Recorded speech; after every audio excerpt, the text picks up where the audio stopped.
Good morning. Good morning. I would have loved to be physically present with you all and sharing this very special moment, but things that are beyond my control is the reason why I'm speaking to you from the TV where you're watching me from, right? Or whatever device that this will be protected on. I want to first to say, I want to start off by saying thank you very much to the organizer of this incredible event, the Young Builders Conference.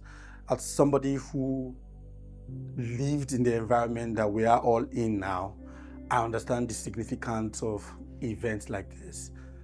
Some of my biggest turning point in life was some of the relationship that I found in conferences and events like this. So thank you for putting me on this very special platform. Today I want to share something that is very personal to me, and that is, building beyond boundaries. As a child who grew up in a small community like Kolo Kolo, right?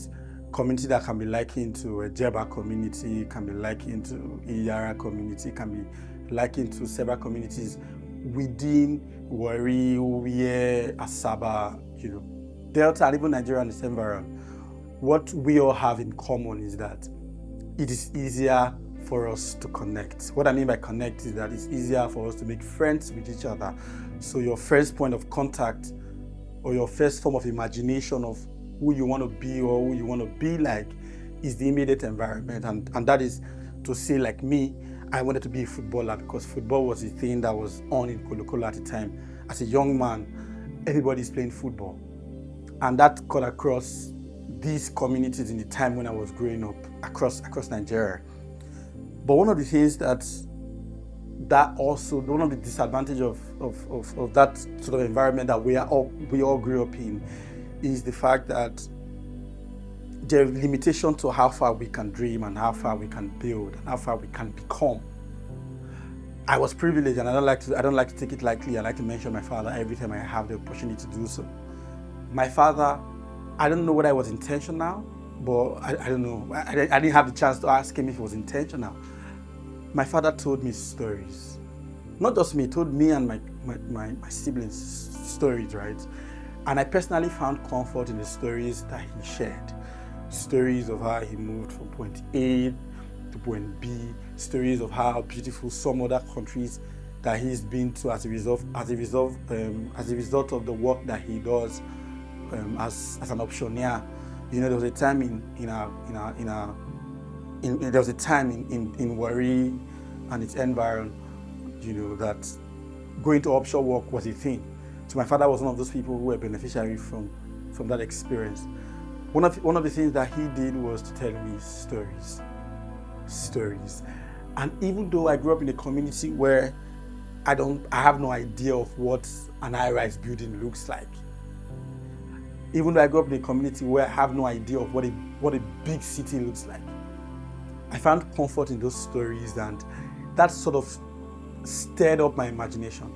It wasn't clear of what it is that the world looks like outside Kolo Kolo, but I just knew that there was something bigger. And that's one of the things that I'm hoping to forge in this conversation that I'm having with you. We need to know that there's something bigger than anything that we have seen in our environment.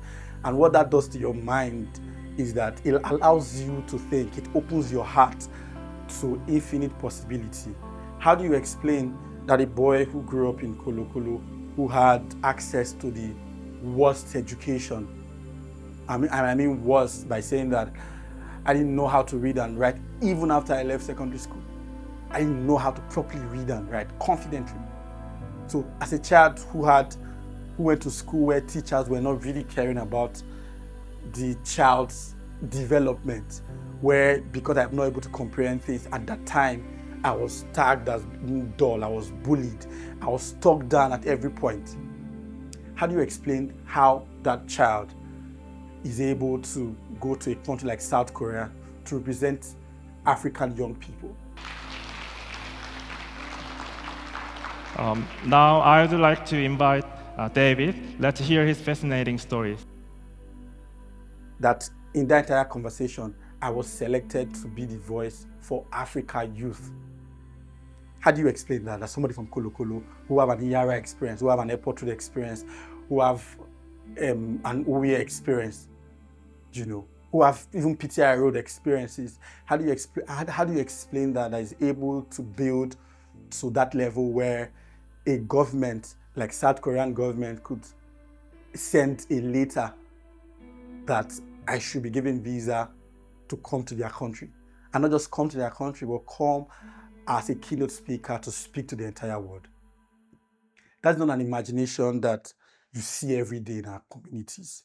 And the reason is because these communities, or where we grew up, there are limitations to what they can become, because there are no much examples. And that's part of the reasons why I'm telling you that this young man that you're seeing that's talking to you now had your similar experiences, had your similar struggles, whether it's educational struggle, whether it's self-esteem struggle, whether it's struggle of smallness. I had it. But what changed all these things for me is the power of imagination. I want you in this very moment to imagine what the world would look like if you make your city proud, if you contribute to your city development, if you have bold ideas that the world will celebrate you for. Just for a second, imagine what it would look like. I have lived through it, so I understand what I'm sharing. I'm not sharing something I'm reading from a book. I'm telling you a life experience that you can move beyond boundaries. But there are certain things that you have to do that will set you apart. One of the things is that you need to read. And when I say read, I don't mean read the books that you have in your curriculum. I say you should read that so that you can pass your exams. But beyond that, you need to start opening yourself to literatures. And when I mean literatures, I don't mean romantic novels. There's a place for that, but I don't think that's, for this particular conversation, I don't think that's the book you should read. You should read books that are around possibilities. Rich Dad and Poor Dad. You should understand the concept of life. You should be comfortable reading the boring stuff. Like reading newspaper, reading about the news, it is something that should be an hobby for you. Because I'm recording this video live, I'll be wiping my face a few times. I hope you don't mind. You should be reading the things that is not exciting for your peers, right? Going to the bookshelf. If you are aspiring, because I want to guess that some of you that are here are students who have decided that, I want to be in arts class, I want to be in science class, I want to be in, what's the other class? Commerce or something, right? Social science. You should be able to now read literatures around people who have been able to build the things that you're imagining in your mind. I don't want your imagination to be limited to the things that you can do that is within your reach. Open your mind. I have a very favorite scriptures, when the Bible says it was telling Abraham, as far as your eyes can see, you can have. But the reason why that thing made sense to even Abraham was because before he was told that as far as your eyes can see, I can give you, he's been through a journey of seeing. So one of the things that you will need to do after this conference is that you need to activate your imagination. Whatever it is that you are thinking in your mind that you want to become, whether to become a lawyer, for example. I know law is a normal in our environment, or to be a doctor. You need to go read books about people who became successful doctors. So this is beyond this is beyond reading the books that helps you becoming whatever you want to become in terms of academics. You need to read literatures that are beyond these things that you would get on the normal. I used to tell people that if you're my friend and you don't have a library, I don't know where the friendship would go. So most of my friends in my inner circle are people who understand the concept of having a library, buying books, saving up to buy books. Because these books are the things that will take you to the next level, and that's what I want to talk about. The next level is, after you finish reading, is building quality relationships. And the way the Holy Book says, iron sharpeneth iron. If you have not read, even if I put you in a room filled of people who are high achievers, you'll not be able to converse. There'll be no basis of a conversation.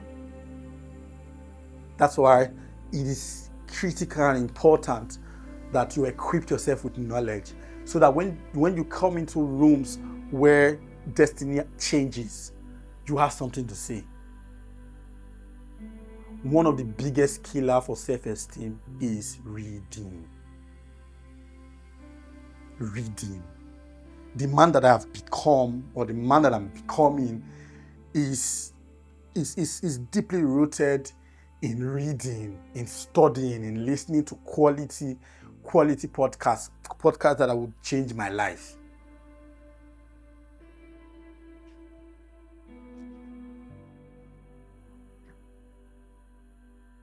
So you can't build the next level. You can't build beyond boundaries if you don't understand the importance of knowledge, of reading, and reading the boring things too.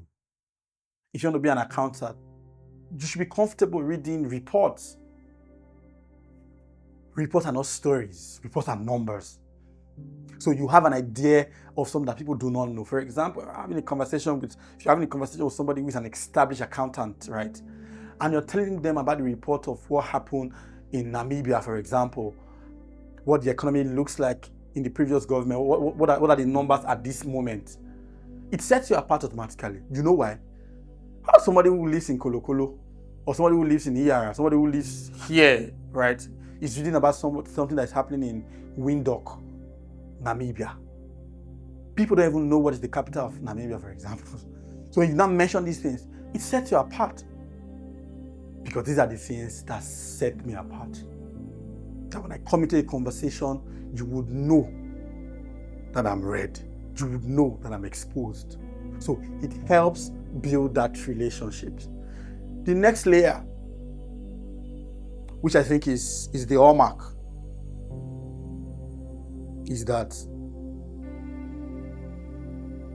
you need to believe in yourself. Because if you have read, you have built a relationship, and you do not believe in yourself, you can't build beyond boundaries. You can't break boundaries. You can't defeat self-belief. You need to believe in yourself that I, as David Akwara, is going to do X, Y, Z.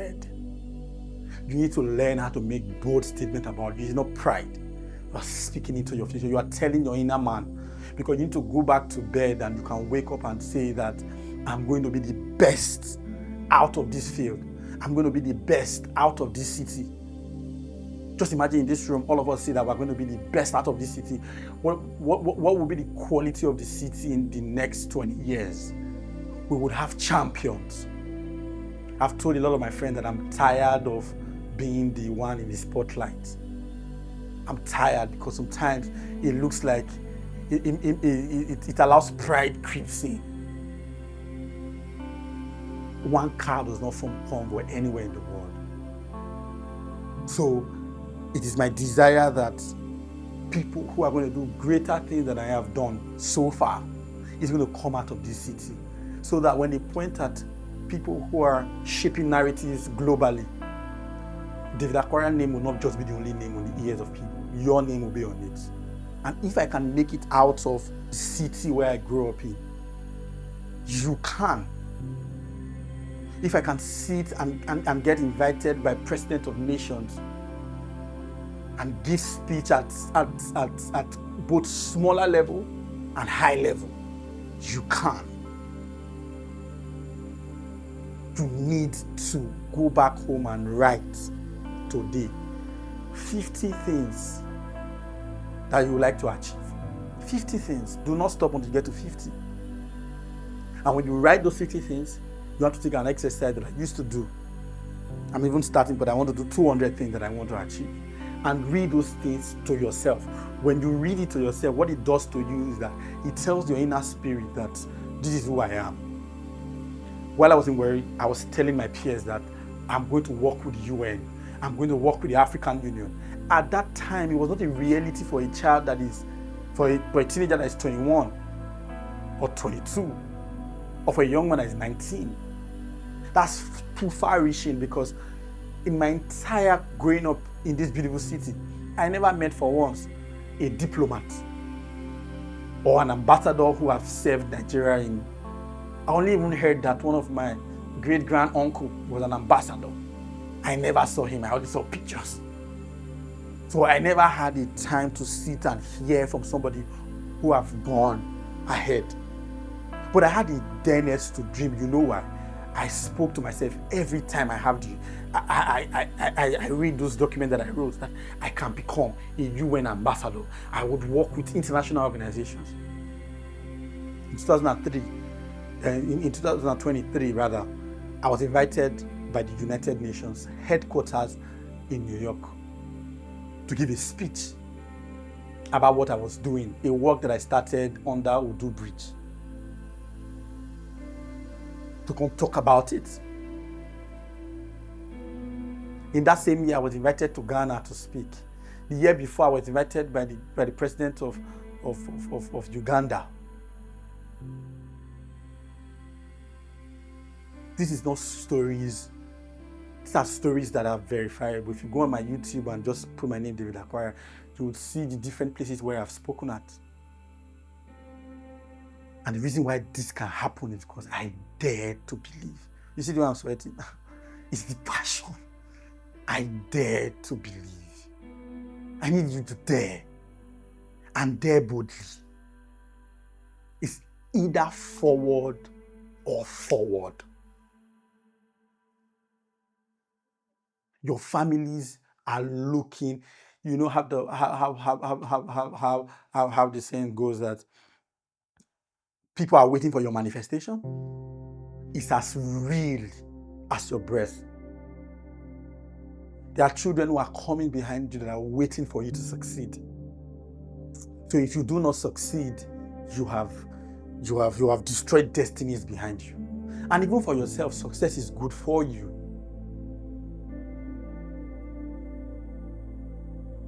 Success is good for you.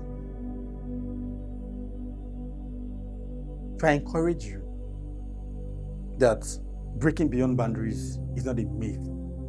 It's not an impossible thing. The man who you are seeing here standing before you and talking to you is a man who has broken beyond boundaries.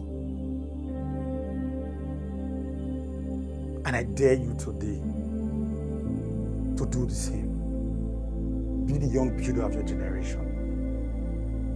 Let the world know that is a child. Let the world know that is a son and a daughter out of this beautiful city. Put your community in the world map. Let people who live in India say that they were interested in your story. If I, David Akwara,